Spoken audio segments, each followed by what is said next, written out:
Hi friends, welcome to Telangana exams YouTube channel. ప్రపంచంలోనే అత్యుత్తమ కమ్యూనికేటర్లో ఒకరు మన హనుమంతుడు అంటే మీరు నమ్ముతారా? ఆశ్చర్యంగా ఉన్నా ఇది నిజం. ఈరోజు ఆఫీస్ మీటింగ్లలో కానీ క్లయింట్తో మాట్లాడేటప్పుడు కానీ మనం ఎదుర్కొంటున్నటువంటి ఎన్నో సమస్యలకు వేల ఏళ్ల నాటి రామాయణంలోనే హనుమంతుడి జీవితంలోనే పరిష్కారాలు అనేవి ఉన్నాయి.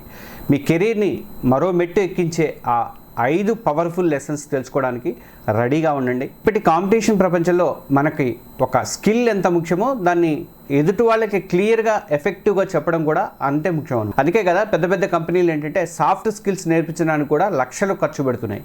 కానీ అసలైనటువంటి కమ్యూనికేషన్ రహస్యాలు అనేవి మన పురాణాల్లోనే ఉన్నాయన్నమాట. ముఖ్యంగా వాల్మీకి రామాయణంలో హనుమంతుడు ఒక పర్ఫెక్ట్ కమ్యూనికేటర్గా మీకు కనిపిస్తాడు. ఆయన మాట తీరుని చూసి సాక్షాత్తు శ్రీరామచంద్రుడే అబ్బురపడిపోతాడు. మరి ఆ హనుమ వాక్చాతుర్యం నుంచి మనం నేర్చుకోవాల్సినటువంటి 5 కార్పొరేట్ లెసన్స్ ఏంటో ఇప్పుడు చూద్దాం. మన ఛానల్ ఎవరైనా సబ్స్క్రైబ్ చేసుకోకపోతే ఇంకా సబ్స్క్రైబ్ చేసుకోండి. ఇలాంటి మోటివేషన్ వీడియోలు మీకు ప్రతి వారంలో ఒక ఆదివారం, శనివారం, ఆదివారంలలో ఇస్తూ ఉంటాను నేను. ఫస్ట్ లెసన్ నెంబర్ 1 ఏంటంటే first impression and powerful body language అనేది చాలా ముఖ్యమండి. అంటే సమస్య అంటే మీకు ఎప్పుడైనా ఇలా జరిగిందా? ఒక ఇంపార్టెంట్ ప్రజెంటేషన్కో లేదా జాబ్ ఇంటర్వ్యూకో మనకు విషయం మొత్తం కూడా తెలిసినా కూడా మనలో తెలియనటువంటి భయం కానీ, కాస్త తడబాటు కానీ, మాట్లాడేటప్పుడు అనవసరంగా చేతులు కదపడం కానీ, కాళ్ళు ఊపడం కానీ, టెన్షన్ పడుతూ ఉంటాం, అటు ఇటు చూడటం కానీ. ఈ వీక్ బాడీ లాంగ్వేజ్ అనేది మన మాటల ప్రభావాన్ని తగ్గించేసేసి మనకు ఎంత కాన్ఫిడెంట్గా మాటలు వచ్చినా కానీ కాన్ఫిడెన్స్ అంతా కూడా తగ్గిపోతూ ఉంటుంది. ఆ సిగ్నల్ వాళ్ళకి పంపుతూ ఉంటుంది అనమాట. దీంతో మనం చెప్పాలనుకున్నది బలంగా చెప్పలేము, మన మీద మనకే నమ్మకం అనేది పోతూ ఉంటుంది. మరి హనుమంతుడు దీనికి పరిష్కారం ఎలా చూపించాడు అంటే కిష్కింధకాండలో దీనికి ఒక అద్భుతమైనటువంటి ఉదాహరణ ఉంది. సీతను వెతుకుతూ పంపా సరోవరానికి చేరుకున్నటువంటి దగ్గరకు వచ్చినటువంటి రామలక్ష్మణుడు చూసి సుగ్రీవుడు భయపడిపోతాడు. వాళ్ళు తన అన్న వాలి పంపించినటువంటి గూఢాచారులం అని చెప్పేసి అనుమానించి విషయం తెలుసుకురా బాబు అని చెప్పేసి హనుమంతుడిని పంపిస్తాడు. అప్పుడు హనుమంతుడు తన వానర రూపంలో వెళ్తే వాళ్ళు భయపడతారని ఆలోచించి ఒక సన్యాసి రూపంలో వాళ్ళ ముందుకైతే వెళ్తాడు. ఎంతో వినయంగా, ప్రశాంతంగా మాట్లాడతాడు. ఆయన వెళ్ళాక శ్రీరాముడు లక్ష్మణుతో అన్నటువంటి మాటలు వింటే మనం ఆశ్చర్యపోతాం అనమాట. రాముడు ఇలా అంటాడు, నముకే నేత్రయోర్యాపి లలాటేచ భ్రువస్తదహ. అంటే లక్ష్మణ, ఈయన ఇన్ని మాటలు మాట్లాడినా కూడా ఆయన ముఖంలో కానీ, కళ్ళల్లో కానీ, నుదుటి మీద కానీ ఎక్కడ కూడా చిన్న అసహనం కానీ, ఆందోళన కానీ కనిపించలేదు. ఏమాత్రం తడబాటు కూడా లేదు. అనవసరమైనటువంటి హావభావాలు కూడా అతని దగ్గర లేవు. మరి కార్పొరేట్ లెసన్ ఏం నేర్చుకోవాలి దీని నుంచి అంటే హనుమంతుడు నేర్పినటువంటి మొదటి పాఠం ఇదే అనమాట. మన మాటలతో పాటు మన శరీరం కూడా మాట్లాడుతూ ఉంటుంది. ఎప్పుడైనా మనం ఒక మీటింగ్కి వెళ్ళినప్పుడు మన భుజాలు నిటారుగా ఉంచి కళ్ళల్లోకి సూటిగా చూస్తూ ముఖం మీద చిన్న చిరునవ్వుతో మాట్లాడాలి. అంటే ఇంటర్వ్యూకి వెళ్ళినప్పుడు కానీ, అట్లాంటప్పుడు కానీ అనవసరమైనటువంటి కదలికల్ని కంట్రోల్ చేసుకోవాలి. మీ బాడీ లాంగ్వేజ్ స్థిరంగా, కాన్ఫిడెంట్గా ఉన్నప్పుడు మీరు చెప్పేటువంటి ప్రతి మాటకు కూడా బలం అనేది చేకూరుతుంది అనమాట. మీ ఫస్ట్ ఇంప్రెషను ఎప్పుడైనా అద్భుతంగా పడుతుందన్నమాట. ఇక సెకండ్ లెసన్, సబ్జెక్ట్ నాలెడ్జ్ అనేది పునాది అనమాట.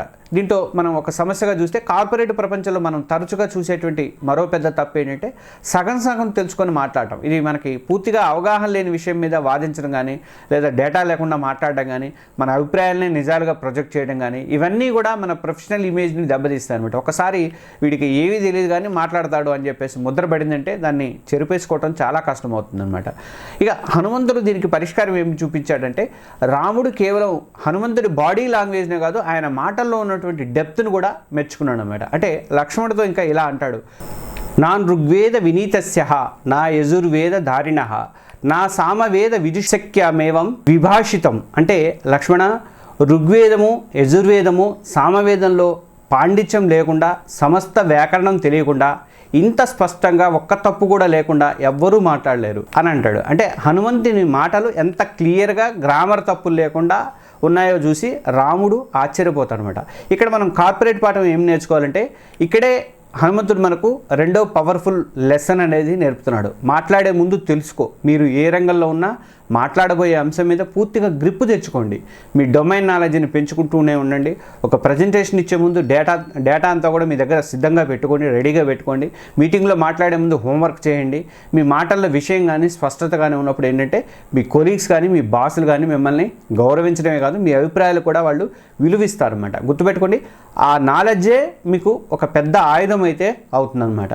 ఇక లెసన్ నెంబర్ 3, వాయిస్లో మ్యాజిక్ అనమాట. అంటే ఒకే టోన్లో ఫాస్ట్గా లేదంటే మరీ స్లోగా మాట్లాడితే ఎదుటి వాళ్ళకి ఏంటంటే బోర్ కొడుతుంది అనమాట.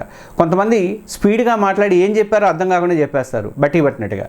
మళ్ళీ కొంతమంది ఏం చేస్తారంటే మరీ నెమ్మదిగా నీరసంగా మాట్లాడి ఆ ఎదుటి వాళ్ళకి నిద్ర కూడా వస్తుందన్నమాట. అట్లా తెప్పిస్తారు. మీరు చెప్పే విషయం ఎంత గొప్పదైనా సరే మీ వాయిస్ అనేది బేస్ లేకపోతే సరిగ్గా లేకపోతే అది ఆడియన్స్కి కనెక్ట్ అవ్వదు అనమాట. వాళ్ళ అటెన్షన్ అనేది నిలబడటం అనేది అసాధ్యమవుతుంది. ఇక్కడ హనుమంతుడు ఏం చేశాడు అంటే శ్రీరాముడు హనుమంతుని మాటల్లోని కంటెంట్నే కాదు ఆయన వాయిస్ను కూడా ప్రశంసించాడు. రాముడు ఇలా అంటాడు, ఆయన మాటలు మరీ వేగంగా లేవు, మరీ నెమ్మదిగా లేవు, మధ్యమ స్వరంతో మాటలు హృదయం నుంచి వస్తూ కంఠం ద్వారా స్పష్టంగా వినిపిస్తున్నాయి. అంటే హనుమంతుని మాటల్లో ఒక అందమైనటువంటి రిధం ఉంది అని అంటాడు. ఆయన వాయిస్ వినడానికి ఇంపుగా స్పష్టంగా అర్థవంతంగా ఉంది అని చెప్పేసి రాముడు చెప్తాడనమాట. ఇక్కడ మనం కార్పొరేట్ పాఠం ఏం నేర్చుకోవాలంటే ఇక్కడే మనం వాయిస్ మాడ్యులేషన్ అనే ఆర్ట్ని నేర్చుకోవాలన్నమాట. అంటే మాట్లాడేటప్పుడు ముఖ్యమైనటువంటి పదాలను నొక్కిపట్టి చెప్పాలి, వాక్యాల మధ్య చిన్న చిన్న గ్యాప్ ఇవ్వాలి, అలాగే మీ గొంతులో ఎనర్జీని కానీ ఎమోషన్ కానీ పలికించాలి. మీ సంభాషణ ఫ్లాట్గా కాకుండా ఒక నదీ ప్రవాహంలాగా ఎత్తుపలాలతో సాగుతూ ఉండాలి. సరైన వాయిస్ మాడ్యులేషన్తో మీరు ఎవరినైనా సరే కట్టిపడేయచ్చు అనమాట. మీ మాటలు కేవలం ఇన్ఫర్మేషన్లా కాకుండా ఒక ఇంట్రెస్టింగ్ కథలాగా కూడా మార్చేయడానికి ఛాన్సెస్ అయితే ఉన్నాయి. ఇక లెసన్ నెంబర్ 4 సందర్భాన్ని బట్టి మారాలి. అంటే చాలామంది ఏంటంటే తమ కమ్యూనికేషన్ స్టైల్ని ఎక్కడైనా ఎవరితో అయినా ఒకేలాగా వాడుతుంటారు. ఫ్రెండ్తో మాట్లాడినట్టుగా బాస్తో మాట్లాడటం, లేకపోతే జూనియర్తో ఉన్నట్లు క్లయింట్తో ఉండడం, ఇలా సందర్భాన్ని పట్టించుకోకపోవడం వల్ల వాళ్ళు చాలా మిస్అండర్స్టాండింగ్స్ అయితే వస్తాయన్నమాట. మనము ఎవరితో మాట్లాడుతున్నాం, ఏ సందర్భంలో మాట్లాడుతున్నాం, మన డ్రెస్సింగ్ ఎలా ఉంది అనేవి కూడా గమనించకపోతే మనపై నెగిటివ్ ఇంప్రెషన్ పడే ఛాన్సెస్ అయితే ఉన్నాయన్నమాట. దీనికి హనుమంతుడి నుంచి పరిష్కారం ఏంటంటే హనుమంతుడు ఈ విషయంలో గొప్ప స్ట్రాటజిస్ట్ అని చెప్పుకోవచ్చు అనమాట. ఆయన ఎవరితో మాట్లాడాలో వాళ్ళ మైండ్ సెట్కి తగ్గట్టుగా తనను తాను మార్చుకున్నాడు అనమాట. ఫస్ట్ ఏంటంటే రాముని కలిసినప్పుడు అడవిలో ఉన్న రాజకుమారులకు ఒక కోతి కంటే కూడా ఒక సన్యాసి మీద ఎక్కువ నమ్మకం ఉంటుంది అని గ్రహించి సన్యాసి వేషంలో వాళ్ళ దగ్గరికి ఫస్ట్ వెళ్తాడనమాట. ఇక రెండోది సీతను కలిసేటప్పుడు రావణి చెరలో భయంతో ఉంటుంది కదా. అక్కడ ఆ బాధతో ఉన్నటువంటి సీతమ్మ ముందు తన పర్వతం అంత ఆకారం తీసుకుపోయి చూపిస్తే ఏమవుతుంది, ఆమె మరింత భయపడుతుంది. అందుకనే అట్లా ఆలోచించేసి అందుకే ఒక చిన్న కోతి రూపంలో చెట్టు మీద కూర్చొని ముందుగా అసలు నెమ్మదిగా రామకథను పాడి ఆమెలో నమ్మకాన్ని కలిగించాడు అనమాట. ఇక దీంట్లోంచి మనం కార్పొరేట్ లెసన్ ఏం నేర్చుకోవాలంటే మనం ఎవరితో మాట్లాడుతున్నామో అంటే ఆడియన్స్ అనాలిసిస్ అనేది అర్థం చేసుకోవడం కూడా చాలా ముఖ్యము. మీ బాస్తో మాట్లాడేటప్పుడు ప్రొఫెషనల్గా గౌరవంగా ఉండండి. మీ టీంతో మాట్లాడేటప్పుడు ఫ్రెండ్లీగా మోటివేటివ్గా ఉండండి. ఒక పెద్ద క్లయింట్తో ప్రజెంటేషన్ ఇచ్చేటప్పుడు మీ డ్రెస్ కోడ్ కూడా ఆ సందర్భానికి తగ్గట్టుగా ఉండాలి. సిట్యువేషన్ తగ్గట్టుగా మన మాటను కానీ మన బాడీ లాంగ్వేజ్ కానీ మన వేషధారణ కానీ మొత్తం మార్చుకోవడం అనేది స్మార్ట్ కమ్యూనికేషన్ అనమాట. ఇక లెసన్ నెంబర్ 5 ముందు మ్యాటర్ చెప్పు, తర్వాత స్టోరీ చెప్పు. ఇది చాలామంది అంటుంటారు అనమాట. అంటే మీరు మీ మేనేజర్కి ఒక అప్డేట్ ఇవ్వడానికి వెళ్ళినప్పుడు సార్ నేను పొద్దున్నే ఆఫీస్కి వచ్చాను, ఆ తర్వాత క్లయింట్కి కాల్ చేశాను, వాడు బిజీ వచ్చింది, తర్వాత మళ్ళీ ట్రై చేశాను, చాలాసేపు మాట్లాడాను, వాళ్ళు కొన్ని ప్రాబ్లమ్స్ చెప్పారు, ఇలా ఈ కథంతా చెప్పి చివరిలో అసలు విషయం చెప్తారు మీరు. ఆ లోపే మీ మేనేజర్ ఓపిక అయిపోయి ఓపిక అయిపోతుంది కూడా. కార్పొరేట్ ప్రపంచంలో టైం అనేది చాలా విలువైంది, గుర్తుపెట్టుకోండి. అనవసరమైనటువంటి సోది చెప్పి అసలు పాయింట్ని దాచిపెట్టడం అనేది పెద్ద తప్పు అనమాట. ఇక హనుమంతుడి నుంచి పరిష్కారం ఏంటంటే ఇక్కడ రామాయణంలోనే ఇది మోస్ట్ ఎమోషనల్ సీన్ అనమాట.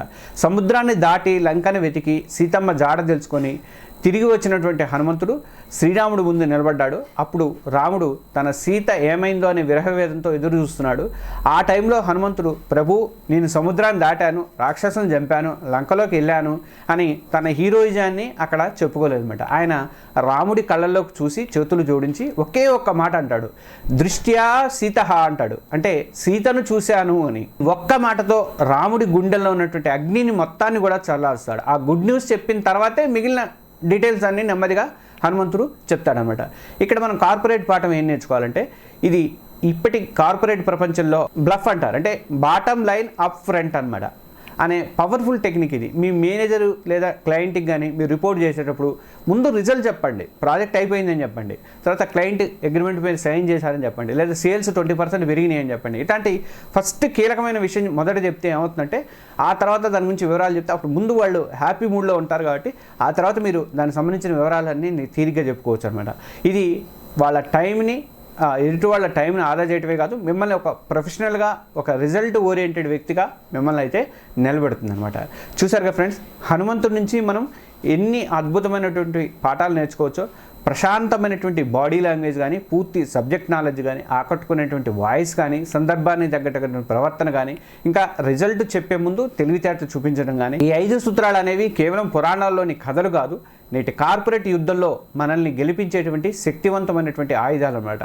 శ్రీరాముడు చివరిలో హనుమంతుడి గురించి ఒక మాట అంటాడు, ఈయన మాటలు వింటే కత్తి దూసి మీదకు వస్తున్నటువంటి శత్రువు కూడా శాంతించిపోతాడు అని.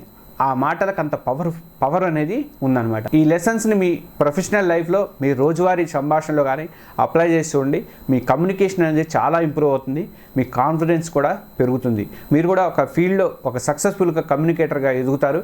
వీడియోని రెండోసారి అయినా సరే జాగ్రత్తగా అబ్జర్వ్ చేస్తూ చూడండి. అవసరమైతే కొన్ని పాయింట్స్ నోట్ చేసుకోండి. లైఫ్లో అప్లై చేయడానికి అవన్నీ కూడా మీకు పనికొస్తాయి అనమాట. ఈ 5 లెసన్స్లో, ఈ 5 పాఠాల్లో మీకు ఏ పాఠం బాగా నచ్చింది, లేదా మీరు హనుమంతు నుంచి నేర్చుకున్నటువంటి మరో కమ్యూనికేషన్ లెసన్ ఏదైనా ఉందా, కింద కామెంట్స్లో మాతో అయితే పంచుకోండి. ఈ సమాచారం మీకు నచ్చినట్లయితే దయచేసి లైక్ చేయండి. చాలామంది వీడియో లైక్ చేయట్లేదు, లైక్ చేయండి దయచేసి. మీ ఫ్రెండ్స్, కొలీగ్స్తో షేర్ చేయండి. ఇలాంటి మరిన్ని ఆసక్తికరమైనటువంటి మోటివేషన్ అంశాల కోసం చెప్పేసి మన తెలంగాణ ఎగ్జామ్స్ యూట్యూబ్ ఛానల్ని సబ్స్క్రైబ్ చేసుకోవడం మాత్రం మర్చిపోవద్దు. Thank you.